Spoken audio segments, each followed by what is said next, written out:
நுகர்வோர் நடத்தை பாகம் 4. நுகர்வோர் நடத்தையில் செல்வாக்கு செலுத்துகின்ற தனிப்பட்ட காரணிகள். கலாச்சார காரணிகள், சமூக காரணிகள் போன்று நுகர்வோருடைய கொள்வனவு தீர்மானங்களில் அவர்களுடைய தனிப்பட்ட காரணிகளும் செல்வாக்கு செலுத்துகின்றன. ஒரு நுகர்வோருடைய கொள்வனவு நடத்தையில் செல்வாக்கு செலுத்துகின்ற தனிப்பட்ட காரணிகளை ஒவ்வொன்றாக பார்க்கலாம். பால்நிலை. பால்நிலையானது நுகர்வோருடைய கொள்வனவு நடத்தையில் செல்வாக்கு செலுத்துகின்றன.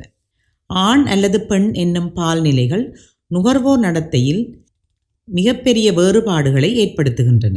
சமூக கலாச்சார பின்னணிகளின் அடிப்படையிலும் மனித வாழ்க்கை முறைக்கு ஏற்பவும் ஆண் பெண் இருவருக்குமான தேவைகள் வேறுபட்டதாக காணப்படுகின்றன. உடல் அமைப்பு, தோலின் தன்மை, பழக்க வழக்கம், புரிந்து கொள்ளல் போன்ற காரணிகளின் அடிப்படையில் இவர்களுடைய தேவைப்பாடுகளும் வேறுபட்டதாக உள்ளன. நிறுவனங்கள் பால்நிலைக்கு ஏற்ப பொருத்தமான பொருட்கள், சேவைகளை உற்பத்தி செய்து வழங்குகின்றன. வயதும் வாழ்க்கை வட்டமும். ஒரு மனிதனுடைய வாழ்க்கையானது பல்வேறு காலகட்டங்களான குழந்தை பருவம், சிறுவர் பருவம், கட்டிளம் பருவம், இளம்பராயம், வயோதிபர் என பல நிலைகளை கொண்டதாகும். ஒவ்வொரு வாழ்க்கை வட்டம் மற்றும் வயதிலும் நுகர்வோருடைய கொள்வனவு தெரிவு வேறுபட்டதாக காணப்படும். ஒவ்வொரு வயது நிலையிலும் நுகர்வோர் தமக்கு தேவையான வெவ்வேறு வகையான பொருட்களை கொள்வனவு செய்கின்றார்கள். இதனால் சந்தையாளர்கள் வயது மற்றும் வாழ்க்கை வட்டத்தை அடிப்படையாக கொண்டு சந்தைகளை துண்டமாக்கி ஒவ்வொரு சந்தை துண்டங்களுக்கும் பொருத்தமான பொருட்கள், சேவைகளை அந்தந்த வயது காலகட்டங்களில் வழங்குகின்றனர். கல்வி. கல்வித்தகமையானது நுகர்வோரின் வேறுபட்ட பண்புகளில் செல்வாக்கு செலுத்தும். அதிக கல்வித்தகமை, ஓரளவு கல்வித்தகமை, குறைந்த கல்வித்தகமை, கல்வி அறிவின்மை போன்ற பல்வேறு கல்வி நிலைகளானவை நுகர்வோர் எத்தகைய பொருட்களை கொள்வனவு செய்கிறார்கள் என்பதில் செல்வாக்கு செலுத்துகின்றது. அதே நேரம் விளம்பர வடிவமைப்பிலும் இவை மிகவும் செல்வாக்கு செலுத்துகின்றது. ஏனென்றால் விளம்பரங்களை புரிந்து கொள்ளும் முறைமையும் விளம்பரங்களை தெரிவு செய்வதற்கான ஊடகங்களும் கல்வியை அடிப்படையாக கொண்டு உருவாக்கப்படுகின்றது. தொழில். நுகர்வோருடைய கொள்வனவு நடத்தையானது அவர்களின் தொழிலின் தன்மையால் தீர்மானிக்கப்படுகின்றது. உதாரணமாக, கைத்தொழில் துறையில் பணியாற்றுபவர் ஆசிரியர், ஓவியர், விஞ்ஞானி, வைத்தியர், மேற்பார்வையாளர், கூலி தொழிலாளி, வியாபாரி ஆகியோர் தமது தேவை விருப்பம் தொடர்பில் வெவ்வேறுபட்ட தெரிவுகளை கொண்டிருப்பார்கள்.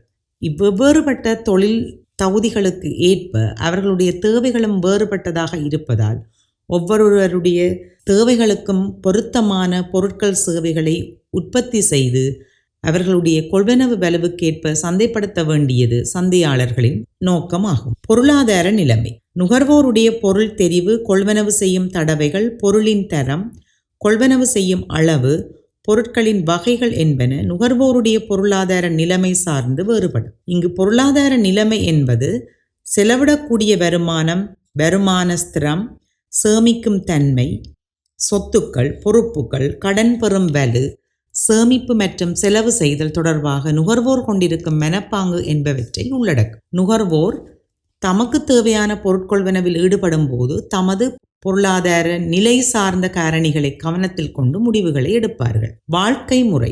கலாச்சாரம், சமூக வகுப்பு, தொழில் ஆகியவற்றில் ஒத்திருக்கும் நுகர்வோர் வாழ்க்கை முறையில் வேறுபாட்டினை கொண்டிருப்பர். குறிப்பிட்ட சந்தையின் வாழ்க்கை முறை தொடர்பிலான தகவல்களை திரட்டும் சந்தையாளர்கள் மிகவும் சிறப்பான சந்தை தந்திரோபாயங்களை மேற்கொள்ள முடியும். ஏனென்றால் வாழ்க்கை முறை என்பது மனிதன் இவ்வுலகில் எவ்வாறு வாழ்கின்றான் என்பதாகும். இது மனிதன் எவ்வாறு சூழலுடன் இணைந்துள்ளான் என்பதையும், அவனுடைய விருப்பங்கள், நடத்தைகள், உடை அணியும் முறைகள், வீடு அமைக்கும் முறைகள், அந்தஸ்து தொடர்பான உணர்வு நிலை, செலவிடலும் சேமித்தலும், மற்றவர்களுக்கு உதவுதல், இலக்குகளை அடைந்து கொள்ளுதல், வேலை செய்யும் முறை, வாழ்க்கை முறை என்பவற்றை இது வெளிப்படுத்தும். எனவே ஒவ்வொரு நுகர்வோருடைய வாழ்க்கை முறைக்கும் ஏற்ற முறையில் அவர்களுடைய தேவைகளும் வேறுபட்டவையாக காணப்படும். இத்தேவைகள் ஒவ்வொன்றையும் பூர்த்தி செய்யக்கூடிய விதத்தில் சந்தையாளர்கள் பொருட்களை வடிவமைப்பு செய்கின்றார்கள். ஆளுமை. ஆளுமை என்பது சூழலுக்கேற்ப நிலையான வெளிப்பாடுகளை மேற்கொள்கின்ற பௌதிக மற்றும் உளவியல் பண்பாகும். ஆளுமை பண்புகளாவன தனி மனித வளம், வேறுபாடு, தன்னம்பிக்கை, தைரியம், உறுதியான தன்மை, சமூகத்தன்மை, மனச்சமநிலை, பொறுமை போன்றவையாகும். இவை ஒவ்வொன்றும் நுகர்வோருடைய கொள்வனவு நடத்தையில் ஆழமாக செல்வாக்கு செலுத்துகின்றன.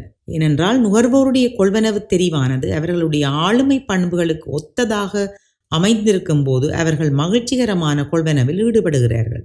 ஆடை தெரிவு, வாகனங்கள், பாதணி, வாசனை திரவியங்கள் என்பவற்றில் நுகர்வோர் தமது ஆளுமை பண்புக்கு ஒத்திருக்கும் பண்ட பெயரை தெரிவு செய்வார்கள்.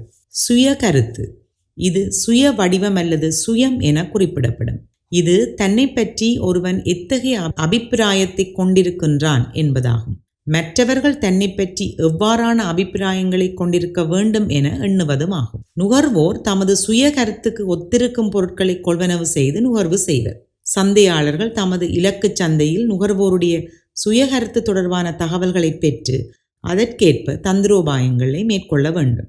நுகர்வோர் மற்றவர்களை கவர்ந்து கொள்வதில் இருக்கின்ற ஆர்வம், உடை அணிவதால் அதன் மூலம் தனது சுய வடிவம் வெளிப்படும் என்பது தொடர்பான மனப்பாங்கு போன்றவற்றை கொண்டிருக்கும் போது ஆடம்பரமான ஆடை அணிகள் மற்றும் வாசனை திரவியங்கள் போன்றவற்றின் கொள்வனவில் அதிக நாட்டம் செலுத்துவார்கள்.